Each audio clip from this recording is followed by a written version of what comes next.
1992 के बाद जब बाबरी मस्जिद गिरी थी और लोगों ने उसको जब बात करना शुरू किया था तो एक अपोलोजिस्टिक माहौल में ही बातचीत होती थी। हम मस्जिद गिराना नहीं चाहते थे लेकिन ये गिर गई, इस तरह की बातें एक पब्लिक डोमेन में आती रही, लेकिन समय के साथ में ये हुआ कि अब ये एक दादागिरी की बात हो गई। कैसे ये कहें कि लास्ट 15 ईयर से हम जो कर रहे थे यार वो तो गलत था। और जी। जो नतीजे वो देख रहे हैं आज की डेट में, इकोनॉमी को लेकर के हो या आप अभी देखिए 6-7 जवानों की जो एक खबर अभी आई जो 1 साल तक सरकार दबाए बैठी हुई थी। संसद में झूठ कभी बोला, जिसके लिए संसद में झूठ बोला गया। जी। उसके लिए संसद में झूठ बोला गया। भांडे ही नहीं फूट रहे, ये दिल टूट रहे हैं। क्योंकि अभी तक अर्थव्यवस्था और विश्व गुरु वाली सारी धारणाएँ जो थी उसको आप किसी न किसी तरीके से आप कुछ जवाब दे देते थे। वो पाकिस्तान में ऐसा क्यों नहीं हो रहा है? आप चाइना से आप इस तरह के सवाल कीजिए या आप चाइनीज़ हो क्या? ये सारी बातें कह के उनको तो मामले को निपटा दिया जाता था। यहाँ क्या जी। कहेंगे? हिंदुत्व बोल लें या राम मंदिर का मुद्दा बोल लें, ये पूरे पॉलिटिकल प्रोजेक्ट हैं और इनका बेस अपॉर्च्युनिज़्म रहा है फ्रॉम द डे वन। तो गाय भी माता है, मगर वो उपयोगी पशु है, ज़रूरत पड़े तो खा सकते हैं। समझता हूँ कि इनको बाबरी की हाय लगी।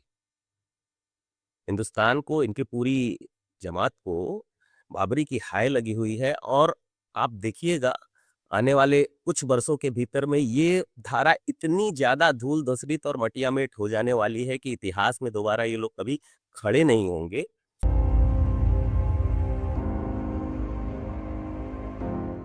नमस्कार, मैं हूँ नितीश त्यागी और ये हरकारा के सबसे गंभीर डीप डाइव में से एक है क्योंकि हमारे साथ है रिवॉन मनीष जो डिजिटल इन्फ्लुएंसर है। फेसबुक पे मनीष को 50,000 से ज़्यादा लोग फॉलो करते हैं। मैं भी फॉलो करता हूँ और मैं उनके कटाक्ष, तंज, उनके वाक्य संरचना को लेकर मैं अभी हमेशा एकदम चकित रहता हूँ कि कोई इतने बढ़िया हिंदी में वाकई लिखता है और तर्कों के साथ और काफ़ी रिसर्च करके वो बात करते हैं।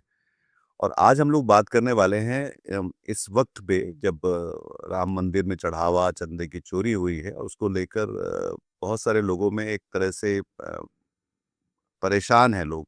खासतौर पे वो लोग जो राम भक्त हैं, जो लोग बीजेपी के वोटर्स रहे हैं, जो लोग संघ के साथ रहे हैं, उनके लिए जिनके लिए मतलब मैं मेरे जर्नलिज्म शुरू किया था 89 में। 92 में मैं किसी एक न्यूज़ डेस्क पे था जब जब बाबरी मस्जिद टूटी थी।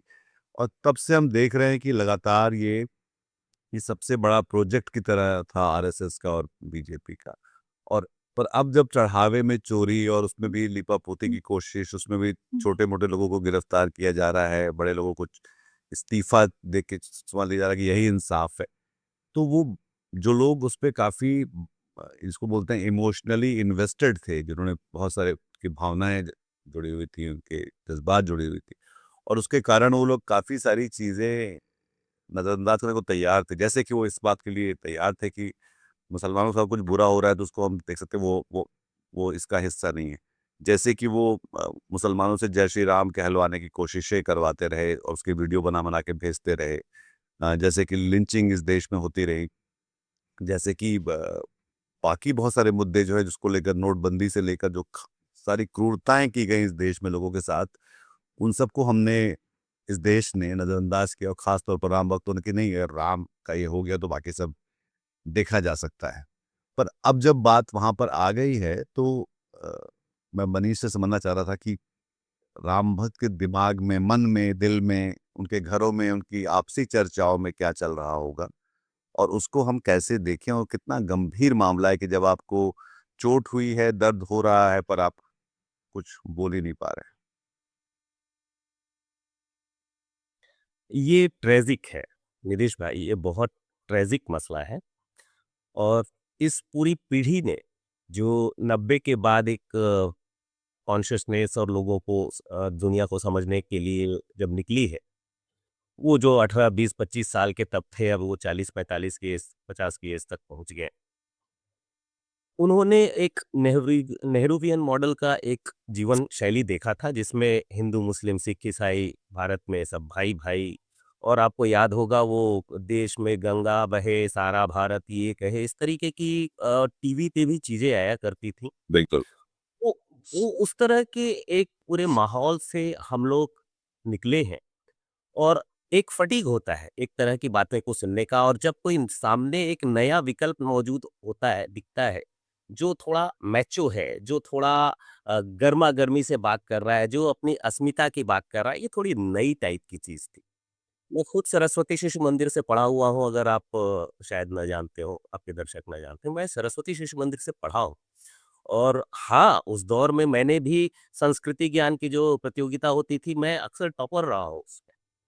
तो लेकिन वो संस्कृति ज्ञान जब हम आगे बढ़ते चले गए और आगे हमने और शिक्षा पाई हिस्ट्री को पढ़ा तो हमको समझ में आया कि ये चीजें जो बताई जा रही थी वो गलत थी।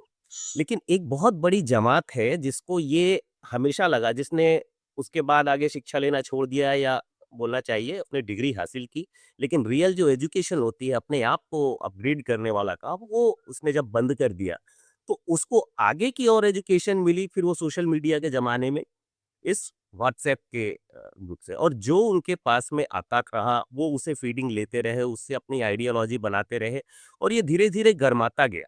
जी, देखिए 1992 के बाद जब बाबरी मस्जिद गिरी थी और लोगों ने उसको जब बात करना शुरू किया था तो एक अपोलोजिस्टिक माहौल में ही बातचीत होती थी।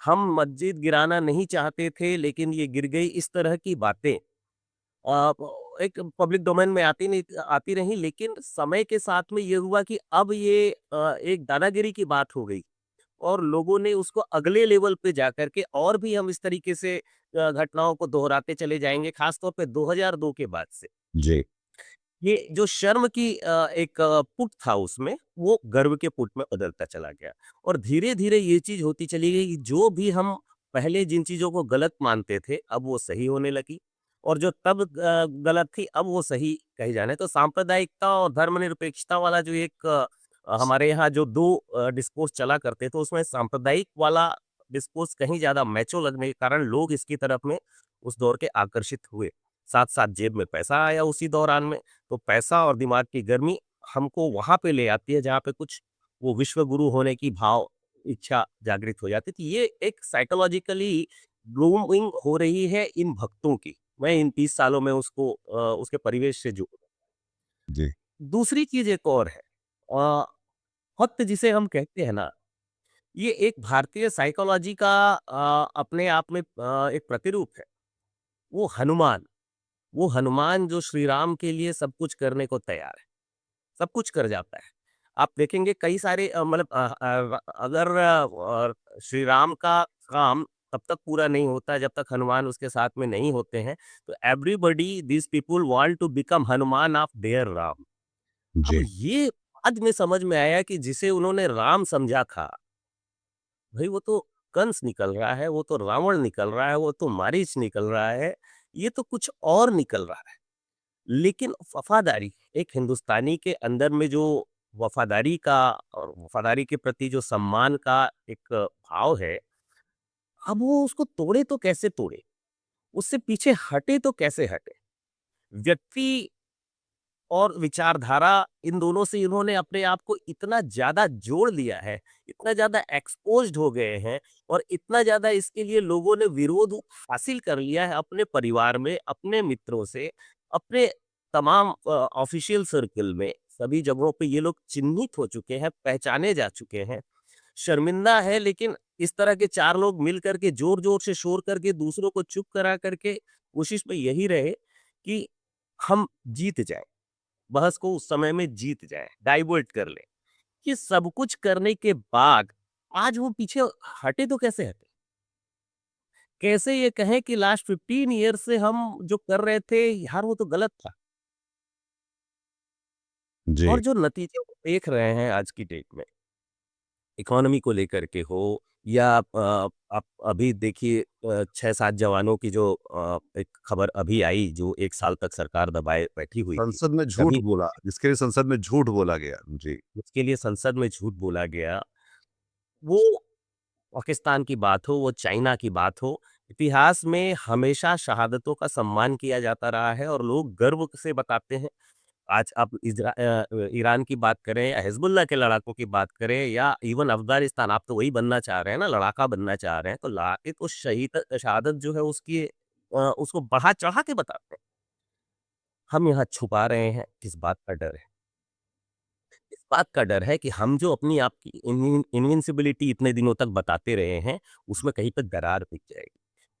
और वो सरकार है उसको ही नहीं, छुप दरअसल एक अजीब-सी एक हीन भावना है, एक हीन भावना है जिसको हम कोई पता नहीं कौन-सी ग्रंथि है ये कि हम उसको अ, चीज़ों को सच कहने से ही हमें दिक्कत हो जाती है और हम एक हमेशा एक या तो हम एक अतिशयोक्ति में रहते हैं अलंकृत या फिर हम एकदम बिल्कुल चुप रहेंगे और छुपाने की बात करेंगे और उसमें भी फिर जैसे कि मैं सोचता हूँ कि यही पूरी घटना जो चढ़ावे का चोरी का जो पूरा मामला हुआ ये तो लंबे समय से चल रहा है और इस पे ये किसी बाहर के व्यक्ति ने नहीं किया है, ये तो अंदर के लोगों ने ही बताया कि आपके यहाँ ये सब चल रहा है। तो अब जब हम ये देखें 2026 में हम देख रहे हैं तो ये क्या अंदर से लोगों का जो अंतरात्मा है या कहीं कुछ गैरत जैसी चीज़ अगर है, तो वो हाँ, बोल रही है और वो अब कह रही है कि नहीं अभी और इसको हम और नहीं झेल सकते और इसको हम और नहीं कर सकते। और इसलिए ये सारे भांडे एक के बाद एक फूटते हुए दिखलाई पड़ रहे हैं। ये भांडे नहीं फूट रहे हैं, ये दिल टूट रहे हैं। क्योंकि अभी तक अर्थव्यवस्था और विश्व गुरु वाली सारी धारणाएँ जो थी, उसको आप किसी न किसी तरीके से आप कुछ जवाब दे देते थे। वो पाकिस्तान में ऐसा क्यों नहीं हो रहा है? आप चाइना से आप इस तरह के सवाल कीजिए या आप चाइनीज़ हो क्या? ये सारी बातें कह के उनको तो मामले को निपटा दिया जाता था। यहाँ क्या जी। करेंगे? जिस और दू राम मंदिर के नाम पर उन्होंने सारा ये 20 सालों तक वितंडा खड़ा किया रहा और जिसके लिए हर कुर्बानी इन लोगों ने दी और हिंदुस्तान से दिलवाई है, उसके वेरी कोर के ऊपर, उसके खजाने के ऊपर इस तरीके से हाथ रख दिया और उन लोगों ने रखा हुआ है, जिन्होंने इस आंदोलन को लीड किया, इसको एक इन्वेस्टमेंट की तरह, एक कैपिटल वेंचर की तरह बनाया, खड़ा किया, उसके पूरे जो कोष है और उसका जो एक भावनात्मक भंडार है, उसके ऊपर अपना कब्ज़ा बना लिया और now they are selling it. जो भी तो दर्शक इसको देख यहाँ रहे तो होंगे वो आपके सोच पास सकते हैं कि जवाब देने के लिए रास्ता ही नहीं बच रहा है। किसको दोष देंगे? आप यहाँ पाकिस्तान की बात नहीं कर सकते, चाइना की बात नहीं कर सकते, विपक्ष को दोष नहीं दे सकते, ट्रोल को दोष नहीं दे सकते। जवाहरलाल नेहरू अपने इसके ज़िम्मेदार नहीं है। मतलब हास्यास्पद ये है कि अब तो ये कहा जा रहा है कि भाई बाबरी मस्जिद में जिसने चंदा खाया था, आप उससे क्यों नहीं सवाल करते? ये कहा जा रहा है कि अगर आपने चंदा नहीं दिया था, आप मंदिर के समर्थक नहीं थे, तो वहाँ पे चोरी कर देने पर आप बोलने वाले कौन होते हैं? अब ये बेलॉजिक के और बेतुके तर्क देकर के इस तरह की जो कोशिश हो रही है, ये दरअसल अंदर के दिल का मवाद है। ये टूट जाने वाली दिल तोड़ देने वाली चीज़ है और 20-30 सालों से इन सभी भक्तों ने अपने लिए एक जो क्या कहना चाहिए, जो अंदर में एक धारा बहा करके रखी थी, वो पूरा सुखा देने वाली चीज़ है। और मैं समझता हूँ कि ये वो क्षण है, जिसमें हर एक उस व्यक्ति को जो इस दौरान में इस पूरी धारा को, इस सांप्रदायिकता को या मंदिर और मुसलमान इस धारा को जो पोषित करता रहा है ना, रीथिंक करने का टाइम है। अब लौटो, अब अब समझो। हम राम भक्त का अगर एक स्पेक्ट्रम देखें जैसे कि बहुत सारे लोग हैं जो हमारे घरों में आस-पास ही अ, माएँ-बहनें हैं जिन्होंने अपने गहने दिए, जिन्होंने जाके एक बार जाके दर्शन के लिए कहाँ से उधार लेकर गए, कई लोगों के लिए कई लोगों ने परोपकार किया, कई लोगों ने चंदे उगाए। मैं गाज़ियाबाद में जहाँ रहता हूँ, वहाँ भी लोग चंदे लेने आए थे मंदिर के लिए, घूम रहे थे। अब अब जब मैं उनसे पूछूँ कि भई आपका जो चंदा गया था वो उसका इस्तेमाल कैसा रहा? उसकी पर्ची कहाँ है? मतलब उसमें उसकी जवाबदेही, उसमें पारदर्शिता, उसमें तो मालूम पड़ेगा कि सब सब कुछ संदिग्ध हो गया है। और जो जो जो जो सबसे बड़ी करेंसी थी पिछले मतलब हम 80 के दशक से देख सकते हैं कि राम का नाम सबसे बड़ी पॉलिटिकल करेंसी की तरह इस्तेमाल किया गया।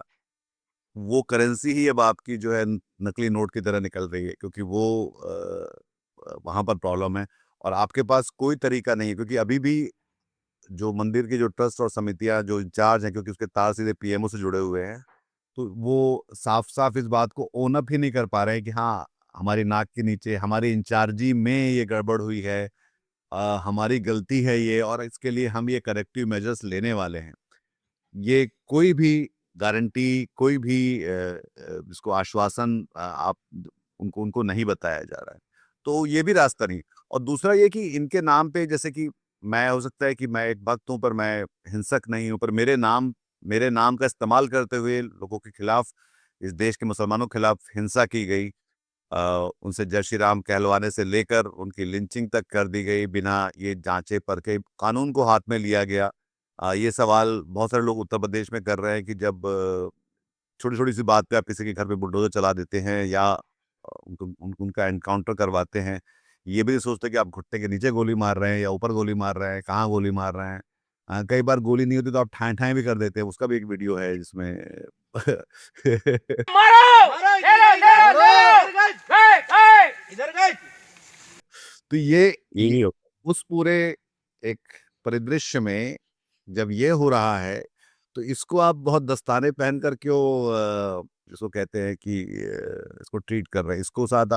इसके साथ आप वो कड़ाई, वो इंसाफ क्यों नहीं कर रहे जो कि जिसके लिए आप अपने आप को बहुत बड़ा तुर्रम खां समझते हैं बाकी मामलों में? क्योंकि वो भी उतने ही गलत हैं, कानून को वहाँ भी गलत तरह से इस्तेमाल किया गया और यहाँ भी गलत तरह से इस्तेमाल किया जा रहा है। तो जो भी व्यक्ति इस दुनिया में एक सामान्य रूल ऑफ लॉ में बिलीव करता है, उसके लिए भी शायद ये एक तरह की दिक्कत की बात है कि भाई ये हो क्या रहा है? क्योंकि अगर जब हमारे साथ हो, हमारे दिल, हमारे आराध्य, हमारे आस्था, हमारे भावना के साथ कोई इस तरह से उस पर जब बुलडोज़र चलाएगा, तो हम क्या करेंगे उसके साथ? देखिए ये एक जो न्यायिक चरित्र व्यक्ति के अंदर होता है ना? इस पूरी जमात के अंदर में, इनकी लीडरशिप के अंदर में प्रारंभ से ये नहीं रहा। हिंदुत्व बोल लें या राम मंदिर का मुद्दा बोलें, ये पूरे पॉलिटिकल प्रोजेक्ट हैं और इनका बेस अपॉर्चुनिज़्म रहा है फ्रॉम द डे वन। तो गाय भी माता है, मगर वो उपयोगी पशु है, ज़रूरत पड़े तो खा सकते हैं। सत्य का साथ देना चाहिए, लेकिन ज़रूरत पड़े तो झूठ बोल सकते हो। ईमानदारी से रहना चाहिए, लेकिन ज़रूरत पड़े तो आप चोरी कर सकते हो। वफ़ादारी करो, लेकिन ज़रूरत पड़े तो धोखा दे सकते हो। तो ये जो ब्लर्ड लाइन्स हैं, आज राम मंदिर का जो निर्माण शुरू हुआ, उसके लिए आंदोलन के समय से ही, उस समय जो चंदा ये तो कहा जाता है, किसी ने बताया था कि चांदी की ईंटें आडवाणी जी के यहाँ तक पहुँची, जिसको गला करके फिर कटलरी बनाया गया। तो ये कब की बात हो रही है? 90s की बात हो रही है। उस समय इस तरह की खबरें आती थी तो ऐसा लगता था कि भाई इक्का-दुक्का लोगों ने ऐसा कुछ किया होगा या फिर झूठी खबरें हैं। लेकिन इसमें आज इसमें एक बुनियादी उनके चीज़ मालूम फ्रंट लाइन ने की थी उस समय, वो ये थी जी, कि जो जिनको कहा गया था कि कार सेवक मारे गए वहाँ पे, वो ज़िंदा निकले थे। फ्रंट लाइन की एक बड़ी एक्सक्लूसिव खबर थी। उन्होंने जाके ट्रैक कर लिया था कि ये सारे लोग ज़िंदा जिनको जिनको विश्व हिंदू परिषद और आरएसएस कह रहा था कि ये लोग मारे गए हैं, ये हमारे शहीद कार सेवक हैं। तो जहाँ पे असली के शहीद हैं उनको तो आप छिपा रहे हैं, जहाँ पे नकली के शहीद हैं, वो ज़िंदा घूम घूम रहे हैं वहाँ पे जो। तो ये तो शुरुआती से चला आ रहा है जो जिसको राहुल देव कहते हैं कि छल पे बना हुआ प्रोजेक्ट है ये। छल के साथ किया गया प्रोजेक्ट है। फ्रॉम द डे वन आप अगर 90 के दशक की अगर बात करें तो उस समय भी कार सेवकों को जो बुलाया गया था या उसके पहले वहाँ की सरकार ने कल्याण सिंह ने सुप्रीम कोर्ट में एक एफिडेविट दिया था कि उस ढांचे की सुरक्षा की जाएगी। ये सारी चीज़ें वहाँ से शुरू होती हैं और मामला आप 2002 की दंगों की भी बात करेंगे तो उसमें भी जो लोग गोधरा से आ रहे थे, गोधरा में आकर के जो घटनाक्रम हुआ है, वो भी रामशिला कुछ पूजा करके और अयोध्या से ही लौट करके आ रहे थे। तो पिछले 30 सालों में जितना भी अशांति का और ये दंगों जैसा एक वातावरण जहाँ कहीं भी बना हुआ है, इसकी पूरी रूट्स आपको 1992 से निकल के दिखेंगी और ये पूरा छल का, धोखे का प्रोजेक्ट तो रहा है निश्चित रूप से। भगवान राम की बात करके मतलब राम को आप सोचिए कि रावण की लंका को उन्होंने जीता लेकिन वहाँ पे राज नहीं किया। उन्होंने किष्किंधा जीता लेकिन वहाँ सुग्रीव को राज दे दिया। स्वयं के लिए भी जहाँ पे राज था रखा हुआ था, वहाँ उन्होंने 14 साल भरत को राज करने दिया। त्याग का जो एक प्रतिमूर्ति रहा है, उसे आपने लूटी हुई संपत्ति के ऊपर में बिठा दिया है। ये कितना बड़ा एक पैराडॉक्स है और उस जगह पे मैं तो समझता हूँ कि इनको बाबरी की हाय लगी। हिंदुस्तान को, इनकी पूरी जमात को बाबरी की हाय लगी हुई है और आप देखिएगा आने वाले कुछ वर्षों के भीतर में ये धारा इतनी ज़्यादा धूल-धूसरित और मटिया-मेट हो जाने वाली है कि इतिहास में दोबारा ये लोग कभी खड़े नहीं होंगे। लेकिन ये ज़रूर याद रखा जाएगा कि किस तरीके से भगवान राम के नाम को इन्होंने पॉलिटिकली और पैसे के लिए खून में मिलाया, मिट्टी में मिलाया, धोखे के साथ में और पूरी एक पीढ़ी को ठग करके कुछ वर्षों तक राज कर लिया। इतना पैसा मतलब इसके पहले ज़मीनों का कुछ मसला आया था जिसमें 1 करोड़ या 1.5 करोड़ की ज़मीन थी, जिसको अगले ही दिन या शायद कुछ घंटों के भीतर में ही 18 करोड़ में ट्रस्ट को बेच दिया गया था। दूसरा इसी तरह का एक केस आया था, उसमें 2 ढाई करोड़ की ज़मीन थी, 30 करोड़ रुपए में उसको बेच दिया गया था। मतलब तुरंत कम पैसे में खरीदा और ज़्यादा पैसे में उसको बेच दिया। राम मंदिर ट्रस्ट खरीद रहा है और यही लोग थे। कुछ अंसारी और तिवारी जैसा कुछ मसला आपको आप पत्रकार हैं, आपको ज़्यादा इस बारे में याद होगा। लेकिन इस तरीके के घटनाक्रम आज से नहीं हो रहे। तो वो कटलरी चांदी की ईंट से कटलरी बनाने से लेकर के उसकी ज़मीन का जब खरीदी हो रही है, वहाँ तक मंदिर का निर्माण हो रहा था उसमें और आज जब उसका निर्माण हो गया है और उसमें श्रद्धालुओं का पैसा आ रहा है, तो आप क्यों ये इसका कोई पारदर्शी सिस्टम बनाना नहीं चाहते? किसी भी जगह पे पारदर्शिता और ज़िम्मेदारी ये चाहते नहीं। ये राम मंदिर का जो ट्रस्ट बनाया गया है, ये नया बना। इसके पहले वहाँ एक ट्रस्ट हुआ करता था जिसमें तमाम शंकराचार्य हुआ करते थे और भी कुछ अखाड़ों के लोग हुआ करते। तो एक ट्रेडिशनली चला आ रहा उस राम जन्मभूमि न्यास का एक ट्रस्ट हुआ करता था। पूरा आपने साइडलाइन करके एक ऐसा वहाँ नया ट्रस्ट बनाया है जिसमें सिर्फ़ आप ही के लोग आपके लोग हैं और उसमें भी उनकी भी पूरी जमात के सारे रिप्रेजेंटेशन नहीं है, कुछ कुछ लोगों को वही मतलब दिल्ली की हाई कमांड के साथ में कनेक्टेड लोग हैं। ना वो यूपी की सरकार को जवाब देना चाहते हैं, ना वो नागपुर को जवाब देना चाहते हैं। They are answerable to only few people और इतना पैसा कहाँ जा रहा है, कोई ऑडिट नहीं है। चाहे राम मंदिर का चंदा हो, चाहे पीएम केयर का चंदा हो, कोई भी पैसे का कोई हिसाब नहीं है और कहीं पर अगर हिसाब आपको दिखता है तो वो केवल इलेक्टोरल बॉन्ड्स में दिखता है जिसको कोर्ट ने इलीगल घोषित कर दिया। तो पैसे को लेकर के, पावर को लेकर के किसी भी जगह पे कोई ज़िम्मेदारी का ना होना, कोई पारदर्शिता का ना होना, ये आज ऐसी हालत में ले आया है कि पूरी पार्टी, पूरे इनके पीछे का तंत्र और ये भक्त, ये स पूरा ग्रुप अपने आप में एक संदिग्ध, धोखेबाज और चरित्रहीन के रूप में लोगों के दिमाग में बैठ चुका है। ये आज इनकी अवस्था है और इसको ये समझते हैं और डिनाई करने की भी पोजीशन में नहीं है, इसलिए इनसे बात कीजिए तो थोड़ी देर में गालियाँ निकलती हैं और फिर वही कि तुमने तो जब मंदिर में चंदा दिया नहीं, तो चोरी से तुम्हें क्या लेना? लॉजिक नहीं, मेरे ख्याल से ये तो सबसे बड़ी ही बात है कि जो जो लोग उसमें इतने अधिक इन्वेस्टेड है और उनके साथ उनको जिससे बाहर निकलने का रास्ता नहीं मिल रहा है। अब जैसे कि आपने आपने बताया कि आप शिशु मंदिर पर इसमें एक एक बात मैं जोड़ना चाह रहा था मनीष कि ये मुझे पता नहीं कि अडवाणी जी की जो कटलरी वाली जो बात है ये मेरी निगाह में नहीं आई। ये कहीं कहाँ से घूम के अगर आई होगी तो मैं उसको चेक करूँगा, अगर होगा इसका लिंक तो हम इसको डिस्क्रिप्शन में ज़रूर डालेंगे। पर अगर नहीं है तो मुझे मेरे ख्याल से तो ऐसा नहीं है। बट ये मालूम है कि रामशिलाओं ये उनकी बहू ने किसी आयोग के उनकी सामने बहू में ने जो ये एक एफिडेविट दिया था जिसमें उसने ये बात कही। मैट्रिमोनियल उनके डिस्प्यूट वगैरह भी थे, मतलब घर का कुछ मामला था जिसमें ऐसा कुछ था, बट ठीक है, मतलब वो एक और आडवाणी के साथ सिर्फ कटलरी से ज्यादा बात तो ये भी कर सकते हैं क्योंकि वो उस पूरे आंदोलन को उन्होंने लीड किया और उन्होंने कहा कि ये हमारे लिए दुख की बात है, बस शर्म की बात नहीं है जब बाबरी मस्जिद को जो ढहाया गया और और वो उसके सूत्रधार थे एक तरह से इस पूरे आंदोलन के, जिसमें बहुत सारे लोग, बहुत सारे दंगे हुए, बहुत सारे लोग मारे गए उस पूरे उसमें जो है सबसे ज़्यादा खून खर्चा मेरे ख्याल से आज़ाद भारत में, आज़ादी के बाद जो है उस इस आंदोलन के तहत अ, भारत में लगातार होता रहा साल दर साल। और उसके बाद जब आपको ये हासिल हुआ है, तो उसका हासिल होने के बाद जो है अब ये बात हो रही है। मनीष इसलिए भी लास्ट पिछली बार जब हम बात हुई थी हमारी, तो उन्होंने कहा था कि वो 2014 में शायद आपने वोट दिया था इस सरकार को अ, और जैसे कि कहा शिशु मंदिर का, तो ये जो मैं इस प्रक्रिया को समझना चाह रहा था मनीष कि जिसको मैं बायर्स रिमोर्स कहते हैं। बायर्स रिमोर्स ये होता है कि मैंने कोई फ्रिज या टीवी या कुछ खरीदा जो कि खोटा निकला, किसी स्कीम के तहत खरीद लिया या कुछ उसमें 1+1 ऑफर था, जैसे कि हम देखते हैं, हम शॉपिंग मॉल में जाते हैं या विज्ञापन देखते हैं। पर जब हम उसको इस्तेमाल करने निकलते हैं तो मुझे लगता है ये नहीं, ये वो तो चीज़ नहीं जो हम समझी थी हमने। और उसके बाद जब हम उसको फिर हमको एक अफ़सोस में हम चले जाते हैं, बहुत गहरा अफ़सोस होता है जब उसको बायर्स रिमोर्स कहते हैं। क्योंकि आप उसमें इन्वेस्टेड थे, आपने उसमें पैसे लगाए, आप इसके लिए कहीं गए, 4 जगह फ़ोन किया, ये सब अपने लिए डील निकालने की कोशिश की, फिर वो डील खराब निकली। आपने एक सेब खरीदा या केला खरीदा जो कि पिलपिला या खराब सड़ा हुआ निकला, ये बायर्स रिमोर्स है। तो ये जो एक सवाल ये है कि क्या राम भक्त इस समय एक तरह के बायर्स रिमोर्स से गुजरेंगे, और अगर वो गुजर रहे होंगे, जो कि अगला सवाल है कि तो उससे वो रास्ता क्या निकालेंगे, उससे बाहर निकलने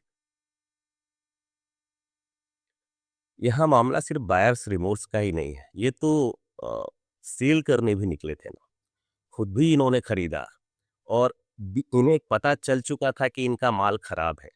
इसके बावजूद भी झूठ बोल करके पूरे मोहल्ले में ये उस प्रोडक्ट के सेल्समैन बन करके उसे बेच रहे थे।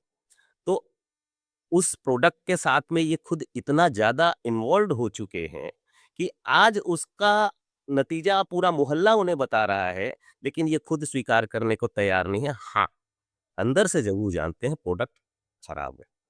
और स स वो जो एक प्राइड है और एक जो ईगो है हर इंसान के अंदर में होता है। और दूसरा वो जब बहुत सारे और भी साथ में इस तरीके के लोग मिल जाते हैं, तो स्वीकार करने की बजाय वो आपस में एक झुंड बना करके और कोशिश करते हैं कि उस चीज़ को और आगे थोड़ी देर खींचा जाए, लेकिन ये दूर तक तो जाने वाला है नहीं।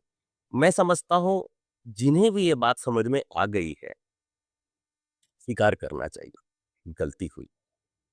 गलतियाँ इंसान से होती हैं और भई जैसा प्रोपेगेंडा था, मैंने भी अगर 2014 में वोट दिया और कुछ लोगों ने 2019 तक भी वोट दिया, तो समय के साथ में चीज़ें जब हमको समझ में आती हैं, तो हमें उसमें सुधार करना चाहिए।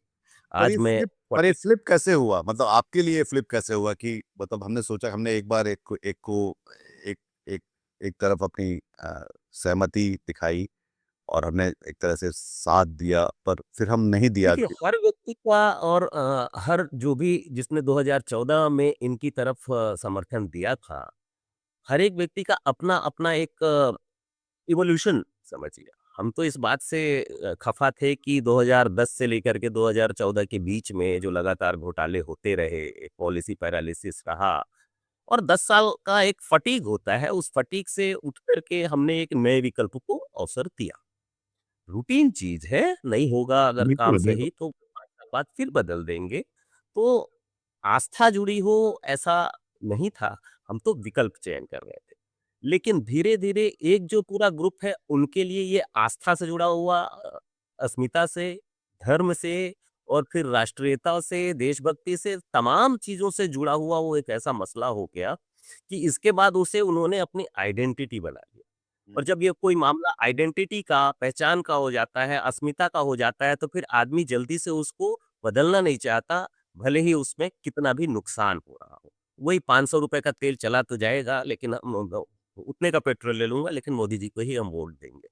भई, समय के साथ धीरे-धीरे जब लोगों को समझ में आता है, जब मुझसे ये गलती हुई थी तब मैं भी 38 साल का था, आज भई मैं 50 के आस-पास अगर पहुँच रहा हूँ, तो मेरी सोच उसी उम्र में 12 साल में मेरे अंदर कोई तो ग्रोथ आनी चाहिए ना। और दुनिया को देखते हुए, समय को देखते हुए जब परिवर्तन अपने विचारों में भी हो और एक इवोल्यूशन के साथ में हम इस बात को स्वीकारें कि भई हुई गलती, अब तो सुधर जाए। और मेरे उसी किसी बात को पकड़ कर के लोग लड़ने पे अगर लगातार लगे रहेंगे, तो आगे और भी शर्मिंदगी के बहुत मौके आएँगे। एक फ़िल्म में डायलॉग था, अभी तो तुम्हें बहुत जलील होना है। तो बेहतर है समय रहते you just come back to senses.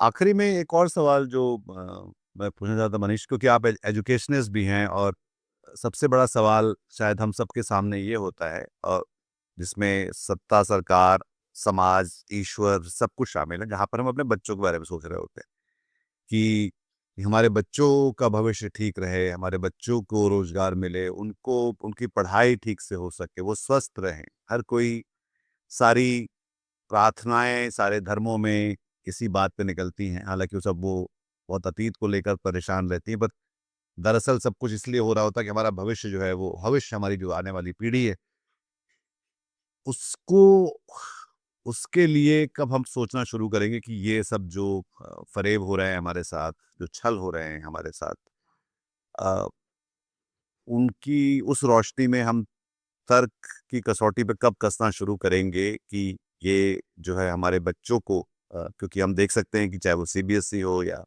NEET हो या भी दुनिया भर के हर कोई भी परीक्षा ये सरकार ठीक से नहीं करवा पाती और खुद जो है अपनी परीक्षा में सबसे बड़ी परीक्षा में फेल हो गई है। तो तो वो उन माता-पिताओं के लिए वो कैसे देखें? क्योंकि मुझे लगता है कि सबसे बड़ा सवाल इस बात का नहीं है कि हम अतीत में कैसे थे और हमारा कौन-सा गौरव और पास्ट, क्योंकि एक एक फ़ॉल्ट लाइन जो सबसे हमेशा रहती है, वो पास्ट और फ्यूचर की रहती है कि अतीत कैसा था और भविष्य कैसा होना चाहते हैं हम लोग। उस भविष्य के लिए क्या ये एक में एक जो है ऐसी चीज़ है जिसको लेकर सोचा जाना चाहिए आपके हिसाब से? देखिए, सोचा तो जाना चाहिए और मैं समझता हूँ अगर ये हम जवाब दें कि अभी और तुरंत से हमारी सोच में हमें ये बदलाव लाना चाहिए, तो भी हम देर पे हैं, वी आर लेट। मैं समझता हूँ कि इस प्रयोग के लिए 5 साल या 10 साल बहुत होगा। हम अभी भी लेट हैं और एक पीढ़ी जिसको आप समझ सकते हैं कि 30 साल की उम्र होती है, उसका एक बड़ा प्रोडक्टिव पीरियड हमने गँवा दिया है।